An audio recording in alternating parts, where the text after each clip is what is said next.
У бойца 4 прошлые боя. Из них 3 победы, 1 поражение, 0 ничьи. Боец является мастером спорта по ММА.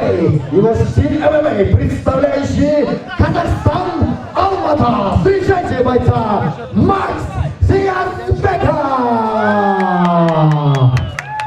Алимардовна Абдуларова. Бойцу 23 года. Вес бойца 71 килограммов ровно. Рост бойца 1,80 сантиметров. У бойца 3 профессиональных боя. Из них ни одного поражения. Встречайте непобежденный Найман Бекзатбек Набиев!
Техническим нокаутом, добиваем победу, одержала и становится обладателем чемпионского пояса Бекзатбек Набиев! Бера қатыр!